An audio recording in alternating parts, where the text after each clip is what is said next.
Hello everyone, आप देख रहे हैं legal vocabulary series English to Hindi translation का पार्ट 10।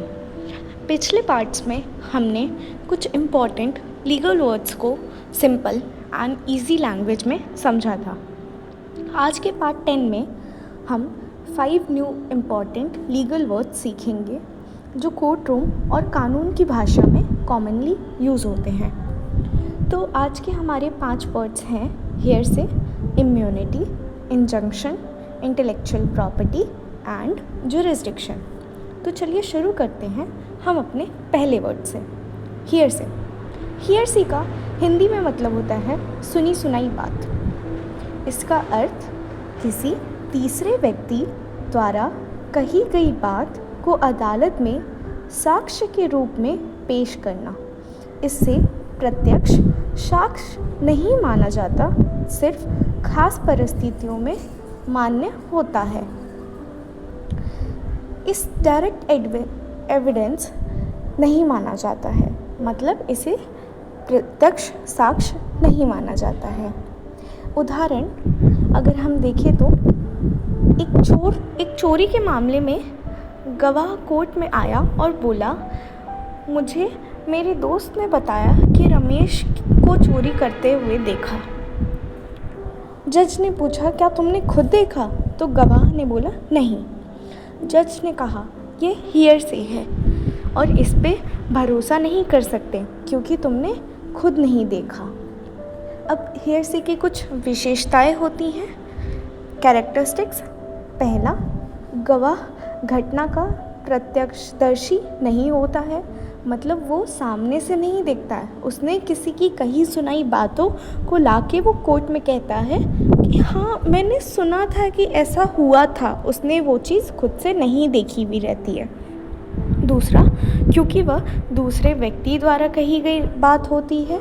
तीसरा, इसे अदालत में साक्ष्य के रूप में मान्यता नहीं दी जाती जब तक कि किसी अपवाद के अंतर्गत ना आए।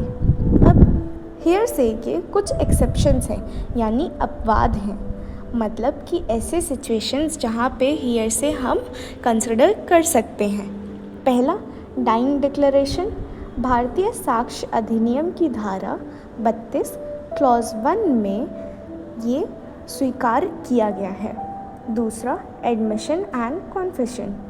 यदि इसे भारतीय साक्ष्य अधिनियम की धारा 17 या 24 के तहत लिया गया हो। स्टेटमेंट्स इन ऑफिशियल रिकॉर्ड, धारा 35 के अंतर्गत। रेस जेस्टे, घटना का हिस्सा, धारा 6 के अंतर्गत। अब हम देखते हैं अपना नेक्स्ट वर्ड, दूसरा वर्ड जो कि है इम्यूनिटी। इम्यूनिटी का अर्थ है किसी व्यक्ति या संस्था को कानूनी दायित्व या सज़ा से छूट देना, यह कानून समझौते या विशेषाधिकार के तहत प्रदान की जा सकती है। यानी कुछ लोग या संस्थाएं कानून के तहत कुछ परिस्थितियों में सज़ा से बच सकती हैं। अब इसके कुछ प्रकार होते हैं। पहला, सॉवरेन इम्यूनिटी, राज्य या सरकार को दिए गए कानूनी मुकदमे से संरक्षण। दूसरा, डिप्लोमेटिक इम्यूनिटी, राजनीतिज्ञों को विदेशी न्यायालय के अधिकार क्षेत्र से छूट। तीसरा, क्रिमिनल इम्यूनिटी, अपराधी को अभियोजन से छूट, जैसे गवाह बनने के बदले। विटनेस इम्यूनिटी, गवाह को दिए गए संरक्षण ताकि वह बिना डरे गवाही दे सके। लास्ट, क्वालिफाइड इम्यूनिटी, सरकारी अधिकारों को उनके आधिकारिक कार्यों के लिए दी गई सीमित छूट। इसमें एक बहुत इम्पॉर्टेंट केस लॉ है, state of Rajasthan versus Vidyavati. सरकारी अधिकारों पर व्यक्तिगत कार्यों के लिए सॉवरेन इम्यूनिटी लागू नहीं होती है। जैसे एग्जाम्पल के साथ अगर हम समझें तो मान लीजिए एक विदेश में एक राजदूत गाड़ी चलाते हुए दुर्घटना कर देता है और लोग पुलिस में शिकायत करते हैं। पुलिस कोर्ट जाती है, लेकिन कोर्ट कहती है कि ये राजदूत को डिप्लोमेटिक इम्यूनिटी है, इसके लिए इसके खिलाफ कोई केस नहीं चलाया जा सकता।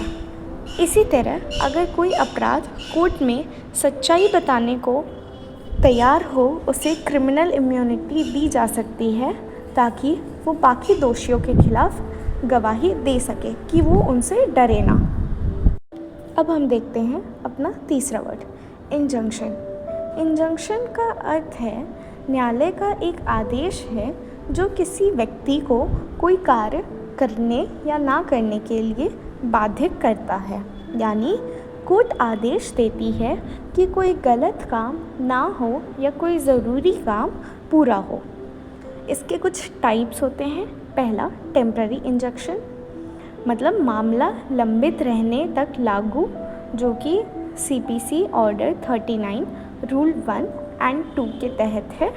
दूसरा, परमानेंट इंजंक्शन, मामले का निपटारा होने पर जारी, जो कि स्पेशल रिलीफ एक्ट सेक्शन 38 के तहत है। तीसरा, मैंडेटरी इंजंक्शन, किसी कार्य विशेष कार्य को करने का आदेश, स्पेशल रिलीफ एक्ट सेक्शन 39 के तहत। चौथा, प्रोहिबिटरी इंजंक्शन, जो कि किसी कार्य को रोकने का आदेश। अब इसमें हम उदाहरण के साथ समझें तो मान लीजिए एक व्यक्ति अपने पड़ोसी की ज़मीन पर ज़बरन निर्माण कर लेता है। पड़ोसी कोर्ट में जाके याचिका डालता है और कोर्ट तुरंत टेम्परेरी इंजंक्शन देती है जब तक मामला ना सुलझे, निर्माण रोका जाए।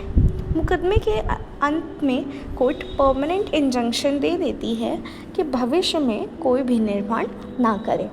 अब इसके कुछ रेलेवेंट सेक्शंस हैं। पहला, स्पेशल रिलीफ एक्ट 1963 सेक्शन 36 से लेके 42 तक। दूसरा, CPC 1908 ऑर्डर 39 रूल 1 एंड 2। अब हम देखते हैं अपना चौथा word, intellectual property.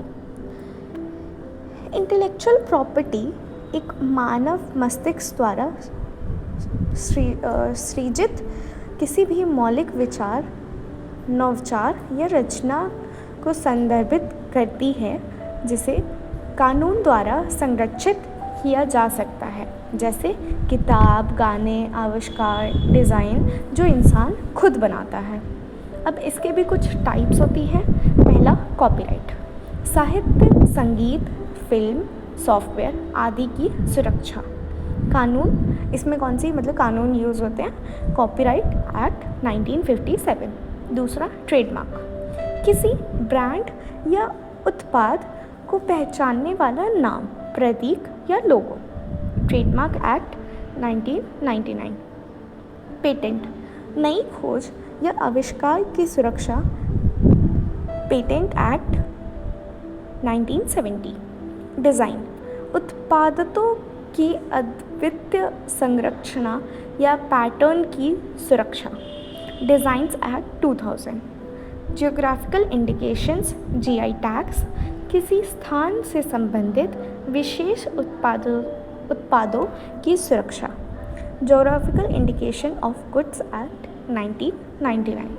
Trade secrets, व्यवसाय के गोपनीय डेटा या फॉर्मूला की सुरक्षा।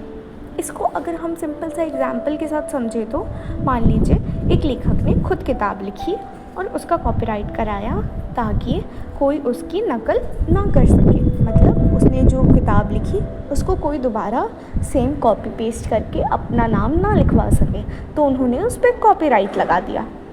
इसी तरह एक इंजीनियर ने एक मशीन बनाई और उसका पेटेंट कराया ताकि दूसरा कोई उसका फ़ायदा ना उठा सके।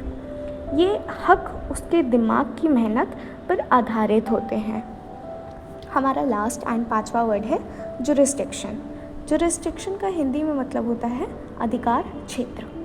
जुरिस्डिक्शन का अर्थ है किसी न्यायालय या प्राधिकरण का किसी विशेष प्रकार के मामलों में सुनने और निर्णय देने की कानूनी अधिकार। यानी कौन सी कोर्ट किस जगह और किस तरह की केस देख सकती है, ये तय होता है जुरिस्डिक्शन से। अब जुरिस्डिक्शन के कुछ टाइप्स होते हैं। पहला, टेरिटोरियल जुरिस्डिक्शन, न्यायालय का अधिकार एक विशेष क्षेत्र तक सीमित, जैसे किसी जिले या राज्य के भीतर। दूसरा, सब्जेक्ट मैटर जुरिस्डिक्शन, न्यायालय केवल उन्हीं मामलों की सुनवाई कर सकती है जो उसके अधीन आते हैं, जैसे सिविल, आपराधिक या वाणिज्यिक। पेक्यूनरी जुरिस्डिक्शन, मामले की धनराशि के अनुसार न्यायालय का अधिकार, जैसे सिविल कोर्ट में छोटे दावों की सुनवाई।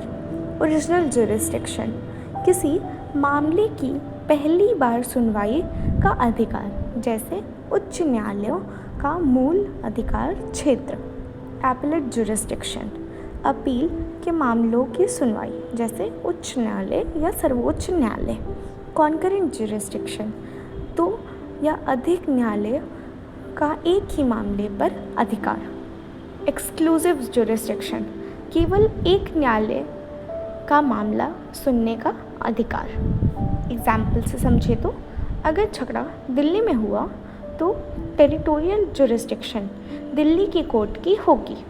अगर केस की रकम छोटी है तो पेक्यूनरी जुरिस्डिक्शन के हिसाब से वो छोटे मुकदमे की कोर्ट में जाएगा।